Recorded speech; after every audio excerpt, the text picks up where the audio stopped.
নমস্কার বন্ধুরা, তোমরা সকলে কেমন আছো? সোমা লাইফস্টাইলে একটা স্বাগত জানিয়ে একটা নতুন ব্লগে নেমে পড়লাম। তা প্রত্যেক দিনের মতনই আজকেও সেই ব্যালকনি থেকে ভিডিওটা শুরু করে ফেললাম, কারণ এই সন্ধ্যামালতি ফুলগুলো দেখিয়ে পারছি না গো। ভাবছি সকাল সকাল দেখিয়েই দিলাম, কারণ একটু পরে তো আর দেখা যাবে না। মানে অনেকটাই সকাল, এখনও কিন্তু ফুটে ফুটেই আছে কিন্তু ফুলগুলো। আর তার সঙ্গে জবা ফুলের প্রত্যেকটা ডালে কুড়ি গো। আর তার সঙ্গে কিন্তু এখানে করলা গাছে করলাও প্রচুর রয়েছে। তোমাদের প্রত্যেক দিনে আমি দেখিয়ে দিই। আর দেখেছো তার সঙ্গে কিন্তু চন্দ্রমল্লিকা গাছগুলোতে প্রত্যেকটা ডালে কুড়ি। কী যে ভালো লাগে গাছের ফুল ফল এসব দেখে, যে তোমাদের কি বলবো। আর তার সঙ্গে দেখো যেসব গাছগুলো আছে সেগুলো কিন্তু একটু একটু করে তোমাদের সঙ্গে শেয়ার করছি।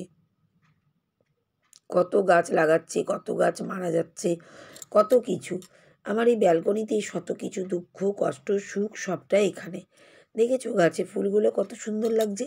আর তোমরা তো জানোই অনেকটাই সকাল, তা খুব শীঘ্রই আমি কিন্তু ভিডিওটা করছি, কারণ এরপরেও তো অনেক কাজ, সেজন্যই। আর এই দেখো পার্পেল হার্টগুলো কী যে সুন্দর লাগে, ফুলগুলো যখন ফুটে ফুটে থাকে যে তখনই কি সুন্দর, একদম মনে হয় যেন তারা। প্রত্যেকটা ডালে দেখেছো একটা একটা করে ফুল ফুটে আছে। আর আকাশটাও দেখো সকালের আকাশ কিন্তু এটা। আর পায়রাগুলো দেখো ওখানে কিন্তু রোদ পোয়ানোর চেষ্টা করছে, কিন্তু রোদ আর কই, রোদ তো এখনও হয়নি না, সেটাই। আর এই দেখো এই ঘরে যখন চলে এসেছি, এখন তো এই ঘরে গাছগুলো আছে, আর কিন্তু এখন সব লাইট জ্বেলেই কাজ করছি, কারণ অন্ধকার তো সব দিক। আর জানালা এখনও কিন্তু খোলা হয়নি, কারণ সকাল টাইম তো অনেকটাই ঠান্ডা, সেই জন্যই। কিন্তু আমাকে তো কাজ করতেই হবে, সেই কাজগুলো কিন্তু একটু একটু করে করে নিচ্ছি। আর দেখতেই পাচ্ছ কত লাইট কত লাইট। আসলের কথা, আমাদের নিচে ফ্লোরের ভিতরে লাইটগুলো এসে পড়ছে, ওই জন্য বেশি একটা থেকেই দুটো লাইট হয়ে যাচ্ছে। এরকম দারুণ সুন্দর লাগছিল জানো তো। আর এদিকে কিন্তু মেয়ের জন্য খাবারের ব্যবস্থা করছি। আগের দিনে কিছুটা চিকেন ছিল, তা চিকেন আর রাইস ওর জন্য দিয়ে দেব। তা ওই দেখো তাড়াতাড়ি তাড়াতাড়ি করছি মেয়ের জন্য, কিন্তু কারণ আমি একসঙ্গে দুটো তিনটে করে কাজ করি তো, সেই জন্যই। একটু একটু করে কাজ না করলে কি করবো বলো, নাহলে হবে বলো। আর এদিকে কিন্তু সব হচ্ছে। আর দেখো বিড়াল ছিল জানো তো, পালাচ্ছে। আর আমি দরজার দুয়ারটা এখনো অবধি ঝাড়ঝাটা দেওয়া হয়নি। আর দেখেছো কত ঠান্ডা, পায়ে কিন্তু আমি মোজা পরেই আছি। আমার কোনো লজ্জা নেই, আমার ঠান্ডা বেশি লাগে তাই কিন্তু আমি মোজা পরেই আছি। আর এদিকে সুন্দর করে ঝাঁটঝাঁটা দিয়ে নিলাম, এখন সামনেটা কিন্তু আমি মুছে নেব, কারণ এগুলো আমার রোজকার কাজ, এগুলো কিন্তু আমাকে সেই করতেই হয়। এই দেখো একটু সার্ফ জল দিয়ে মুছছি, কারণ ভালো করে দেখাতে পারি না, কারণ সবাই থাকে তো। লোকে কি বলবে যে বাবা সকাল থেকে ভিডিও শুরু করে দিয়েছে, এই কী রে বাবা। কিন্তু আমারও তো ইচ্ছা করে যে তোমাদের কিছু আমার সে কাজগুলো দেখানোর জন্য, সেটাই। আর আমি হাত দিয়েই করি গো। পরে যখন ঘর মুছি তখন লাঠি দিয়ে ঘর মুছি, কিন্তু সকালবেলাটা আমি একটু বুঝে সুঝে হাত দিয়ে তাড়াতাড়ি করে করে নিই। লাঠি দিয়ে মোছাটা কিন্তু আমি তখন করি না, কারণ সব দিকেই তো মুছি কাপড় দিয়ে, সেজন্যই গো। ওদিকে কিন্তু মেয়ের জন্য সব ব্যবস্থাও কিন্তু করে নিচ্ছি, কারণ একসঙ্গে কিন্তু দুটো তিনটে করে কাজ আমাকে একসঙ্গে করতেই হয়। আর এদিকে সব কাপড় চোপড় নিয়ে ছাদে কিন্তু চলে এসেছি কাপড়গুলো মেলতে। কি আর বলবো তোমাদেরকে, প্রতিদিনের একই হ্যাবিট, এগুলো তো করতেই হবে তো। আর জামা কাপড়গুলো মেলে দিচ্ছি। আর এত হাওয়া যে কি বলবো, প্রত্যেক দিনেরই এতটাই কাজ যে কিছু বলার নেই। যাক দেখো তোমাদের সবাইকে বলতে বলতে বলেই যাব, সব বন্ধুদেরকে অনেক অনেক ধন্যবাদ আমার ভিডিও দেখার জন্য। তোমরা এত সুন্দর করে কমেন্ট করছো, তার জন্য সবাইকে ধন্যবাদ। আর ওদিকে কাপড় মেলে এদিকে রোদে একটু হাত পা শুকাতে এসেছিলাম। এখানে একটা বিড়াল আছে, বিড়ালের সঙ্গেও না কথা বলে নিচ্ছিলাম জানো তো। ম্যাও ম্যাও ও করছে, আমি বলছি এখানে আয় এখানে আয়, সেটাই। আরে দেখো ছাদ থেকে নেমে এসে এখনও কিন্তু চা করিনি। সকাল সকাল অনেকটা আদা নিয়ে দাঁড়িয়ে পড়েছি। তাই সকাল সকাল আদাগুলোকে একদম পরিষ্কার করে নিয়ে ধুয়ে মুছে নিয়ে আমি কিন্তু ডিপ ফ্রিজে না, নর্মাল ফ্রিজে রেখে দেবো। এটা কিন্তু আমার 1 সপ্তাহ 2 সপ্তাহ মতন চলে যায়। একদম অনেকটা করে দেখো কেটে নিয়েছি, আর কিন্তু কাপড় দিয়ে আমি মুছে মুছে আবার কিন্তু ঢুকিয়ে রেখে দেবো এই কৌটোটার মধ্যে। আর এদিকে চা কিন্তু চাপিয়ে দিলাম, সেটাই। আর এই দেখে তোমাদের বলতে বলতে ভুলেই যাব, দেখো সব বন্ধুদেরকে অনেক অনেক ধন্যবাদ তো আগেই দিয়েছি। এবার এক বন্ধুর চ্যানেলের নামটাও বলি, যে আমাকে কমেন্ট করেছে আজকে, তার জন্য কিন্তু সে চ্যানেলের নাম হচ্ছে আমার জীবন। 3.17K সাবস্ক্রাইবার, 1.1K ভিডিও দিয়েছে। দারুণ সুন্দর চ্যানেল, খুবই সুন্দর চ্যানেল, তোমরা কিন্তু দেখো। আর আমি তো দেখার চেষ্টা করি প্রত্যেক দিনই, আর বন্ধু আমার চ্যানেল কিন্তু দেখে। তা বন্ধু কি লিখেছে সেটা তোমাদের সামনে তুলে ধরি। বন্ধু লিখেছে, ডিম দিয়ে আলু ভাজা আমি প্রায় করি, দিয়ে একটা হার্ট চিহ্ন, খুব ভালো লাগে খেতে, দিয়ে একটা হার্ট চিহ্ন। তাই বন্ধু তুমিও খুব সুন্দর করে আলু ভাজা করো আমার মতন ডিম দিয়ে, দারুণ লাগছিল গো। সত্যি কথা বলতে গেলে কিন্তু আমি কিন্তু মায়ের বাড়িতেই খেয়েছিলাম, তারপরে কিন্তু এই প্রথম আমার বাড়িতে কিন্তু করেছি। আর ডিম দিয়ে আলু ভাজা দারুণ লাগে, তোমরা কিন্তু সবাই করে খেতে পারো। এই বন্ধু কিন্তু করে খেয়েছে, দারুণ টেস্টি করে খায়, আর সবসময় খাই সেটাই। তা আমি এদিকে দেখো চা খাচ্ছি, আর কিন্তু ব্যালকনির গাছগুলো কিন্তু দেখছি, এত সুন্দর লাগে যে ব্যালকনিতে যে তোমাদের কি বলবো। আর মেয়েকে কিছুটা চিকেন দিয়ে দিয়েছে, আর আমাদের জন্য কিছুটা চিকেন আছে, তাই কোনো রান্নার সেরকম চিন্তা নেই।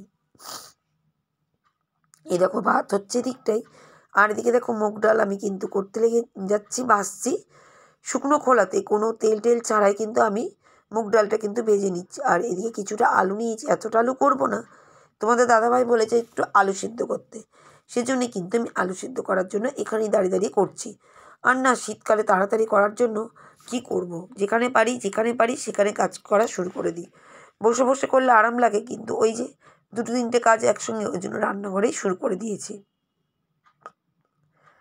তো এই দেখো আমি কিন্তু একবার ডালটাকে ভাজছি আর একবারে আলুটাকে ছাড়াচ্ছি, এই করে করেই কিন্তু আমি চলছি জানো তো। ডালটা সিদ্ধ হয়ে গেছে, আলুটাও কেটে রেখেছি, আলু সিদ্ধ কিন্তু করব আমি।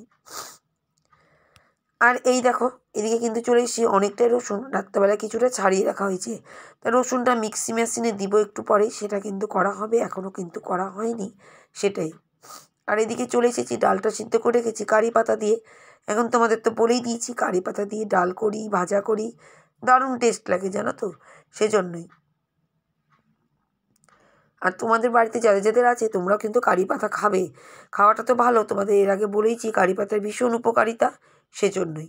আমিও এখন প্রত্যেক দিনই যখনই ডাল করি তখনই কিন্তু কারি পাতা দিয়ে ডালটা কিন্তু করি। তো এইদিকে ডালটা কিন্তু হচ্ছে, আর এদিকে কিন্তু মিক্সি মেশিনে আমি কিন্তু অফ ক্যামেরায় আমি কিন্তু রসুনটা মানে ঘুরিয়ে নিয়েছিলাম। আর ওইদিকে ডালটা হচ্ছে, আর এদিকে কিন্তু আমি রসুনটা কিন্তু টিফিন কারিয়ায় বার করে নিচ্ছি।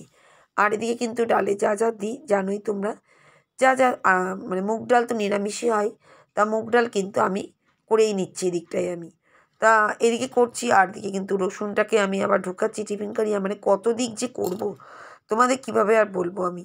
তা যাই হোক এভাবেই করতে হবে, আমরা কিন্তু একই হাতে সব রকমের কাজ করেই চলি প্রত্যেকটা বাড়ির মা। ডাল তো হয়েই গেছে ওদিকটা, এবার আলু সিদ্ধর পালা। আর আলু সিদ্ধ কিন্তু আমরা কাঁচা খাচ্ছি না, আলু সিদ্ধ আমরা বলি পাকা, মানে একটু পেঁয়াজ লঙ্কা ভেজে এর মধ্যে দিয়ে করি, এত টেস্ট যে তোমাদের কি বলবো। আলু সিদ্ধর মধ্যেও টেস্ট আছে জানো তো এরকম করে খেলে। আর রসুনটা দেখো টিফিন কারিয়ার মধ্যে ভরে নিয়েছি, ওর মধ্যে একটু আমি লবণ দিয়ে দিচ্ছি, আর একটু কাঁচা সর্ষের তেল দেবো, দিয়ে মিক্স করে আমি ডিপ ফ্রিজে ঢুকিয়ে রাখবো। এতে কী হয় বলো তো, 1 সপ্তাহ 2 সপ্তাহ মতন রাখা যায়, কারণ ছোট সংসার 1 সপ্তাহ তো টিকেই যায়, সেই জন্যই। তা আমি সেজন্য পাবো একটু লবণ আর সর্ষের তেল দিলে এটা কিন্তু অনেকটা ভালো থাকে জানো তো, সেই জন্যই। আর ওদিকের কাজকর্ম পূর্ণ করছি। এবার ওই পাকা কলা যেগুলো তোমাদের দাদাভাই খেয়েছিল, সেই খোসাটা কিন্তু আমি ফেলিনি, সেটা রেখে দিয়েছি মাটির তলায় গুজে দিচ্ছি, যাতে গাছগুলো সবুজ আর সতেজ হয়। দেখতেই পাচ্ছ প্রত্যেকটা গাছে কিন্তু আমি ঢুকিয়ে দিচ্ছি, একটু করে খুরপি দিয়ে মাটি খুঁড়ে এসব কাজ করছি। আর একটা কাঁচি নিয়ে নিয়েছি, চন্দ্রমল্লিকা গাছটা নতুন লাগিয়েছিলাম, ওর মুন্ডিটা টুং করে কেটে দিয়েছি, দেখেছো তো, কেন বলো তো, তাহলে গাছটা গ্রোথ হবে। এইসব কাজই করি জানো তো, যখন যেমন পাই তখন তেমন। আর আজকে কিন্তু একটু বাইরে যাব জানো তো, একটু বাইরে, একটু সারাদিনের মধ্যে একটু কী বলো তো, কষ্ট হলেও বাইরে গেলে পুরো মাসের না গ্রসারির ঝামেলা কিন্তু মুক্ত হয়ে যাব।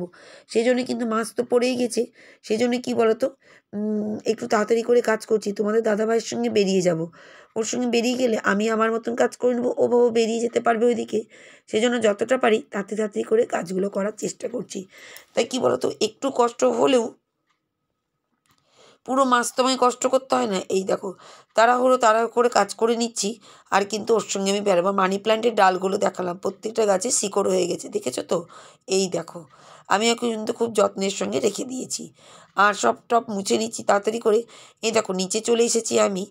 আর এই দেখো রাস্তাটা একটু দেখিয়ে দিলাম। আর আমাদের এখানে গার্ড ভাই দাদা আছে, একটু দেখিয়ে দিলাম তোমাদেরকে। আর এই যে তোমাদের দাদা ভাইয়ের সঙ্গে বেরিয়ে পড়েছি আমি। আর এই দেখো তাড়াতাড়ি করে বেড়াচ্ছি, তার কারণ হচ্ছে ও তো আমাকে নামিয়ে দিবে, আমি পুরো মাসের না গ্রসারির জিনিসগুলো নিয়ে চলে আসবো। এই একটু কষ্ট হলেও পুরো মাসের যদি গ্রসারিটা নিয়ে আসতে পারি না একদিনে, তাহলে না কষ্টটা কম হয়। প্রচুর জিনিস। আর আমাদের এখানে প্রচুর ভিড়। আমি দুপুরবেলায় সকালের দিকে বেরিয়ে গেছিলাম তো, সেই জন্য একটু ভিড়টা কম আছে। নাহলে সন্ধ্যেবেলা হলে ওরে বাপ রে বাপ, পা দেওয়ার জায়গা নেই, এমন অবস্থা। 2 ব্যাগ পুরো ভরা, দেখবে কত জিনিস। তোমাদের সেভাবে আমি আর দেখাচ্ছি না। তো যাই হোক, আমার ভিডিও কেমন লাগে তোমরা কিন্তু বলো, আর লিখো, একটা করে কমেন্ট করবে, একটা করে লাইক করবে, পারলে একটা হাইপ দিবে। আমি খুব খুশি হই তোমাদের একটা হাইপ কমেন্ট দেখে। আর লাইক তো জরুরি আমার খুবই। তা আজকের মতন আমি বিদায় নিচ্ছি, কালকে আবার আসবো। তা আজকের মতন টাটা।